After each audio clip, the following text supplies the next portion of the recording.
प्राचीन काल में महाराजा विक्रमादित्य का न्याय उज्जैन नगरी पर चमकता था।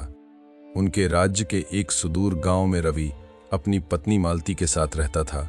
उनके पास एक छोटा सा पथरीला और बंजर जमीन का टुकड़ा था, जिसे गांव का हर व्यक्ति अनुपयोगी मानता था।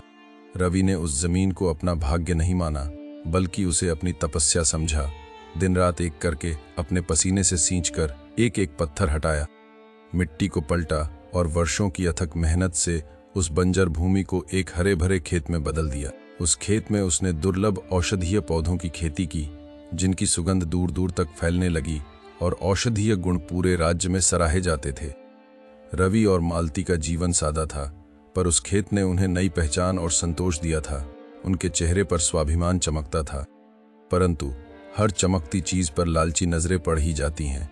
गांव के धनी व्यापारी ज्ञानदेव की नजरें रवि के उस हरे भरे खेत पर टिक गईं। ज्ञानदेव स्वभाव से कपटी था और दूसरों की मेहनत पर अपना अधिकार जमाना चाहता था। उसने गांव के पुराने कागजातों में हेरफेर करवाकर कुछ लालची लोगों को गवाह बनाकर यह दावा कर दिया कि वह जमीन सदियों से उसके परिवार की थी और रवि ने उस पर अवैध कब्जा कर रखा है। ज्ञानदेव के धन और प्रभाव के कारण कोई रवि के पक्ष में बोलने की हिम्मत नहीं कर पाता था। रवि के पास कोई लिखित सबूत नहीं था। वह टूट सा गया। उसकी वर्षों की मेहनत, उसका सपना, उसका जीवन आधार छिनने को था। मालती ने जब अपने पति को इस कदर हताश देखा तो उसका हृदय करुणा से भर गया। उसने रवि का हाथ थामकर कहा, स्वामी, जिसने अपने पसीने से धरती को सींचा है, उसका हक कोई कागज का टुकड़ा नहीं छीन सकता। हमें महाराजा विक्रमादित्य के दरबार में जाना चाहिए।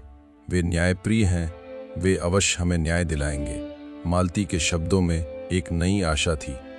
अपने अंतिम विश्वास को समेटे रवि और मालती ने उज्जैन की ओर एक लंबी और थका देने वाली पैदल यात्रा शुरू की। कई दिनों की यात्रा के बाद वे अंततः उज्जैन पहुंचे और महाराजा विक्रमादित्य के न्याय दरबार में अपनी व्यथा सुनाई। महाराजा ने धैर्यपूर्वक रवि और मालती की बात सुनी, फिर ज्ञानदेव से उसका पक्ष रखने को कहा। ज्ञानदेव ने अपने जाली कागजात और झूठे गवाह पेश किए, अपनी धूर्तता से भरी दलीलों से दरबार को प्रभावित करने की कोशिश की। उसने दावा किया कि रवि एक साधारण किसान है और उसके पास इतनी दुर्लभ औषधियां उगाने का ज्ञान नहीं हो सकता। महाराजा विक्रमादित्य अपनी दूरदृष्टि और सूक्ष्म बुद्धि के लिए प्रसिद्ध थे। उन्होंने दोनों पक्षों को देखा और एक अनूठी घोषणा की।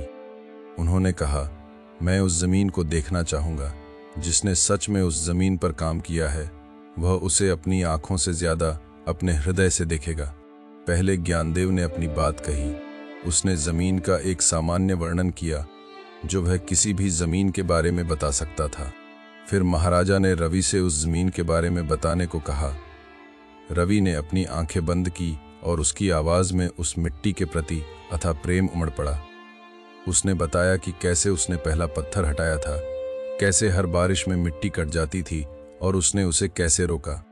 उसने एक एक पौधे के नाम बताए, उन्हें कब बोया, कब उनकी देखभाल की, उन्हें कौन सी बीमारी लगी और उसने उनका इलाज कैसे किया। उसने अपनी उंगलियों से उस मिट्टी के कण कण को महसूस करने का वर्णन किया, अपने पसीने की हर बूंद का एहसास बताया, अपनी आशाओं और निराशाओं की कहानियां सुनाई।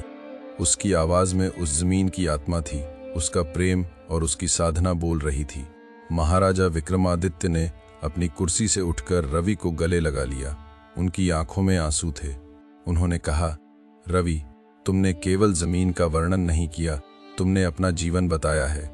सच्ची संपत्ति कागजों में नहीं, बल्कि कर्मों और प्रेम में होती है। उन्होंने ज्ञानदेव को उसकी धोखाधड़ी के लिए दंडित किया और आदेश दिया कि रवि की जमीन उसे तुरंत वापस लौटाई जाए। रवि और मालती की आंखों में खुशी और कृतज्ञता के आंसू थे। न्याय ने एक बार फिर सत्य की जीत का उद्घोष किया था।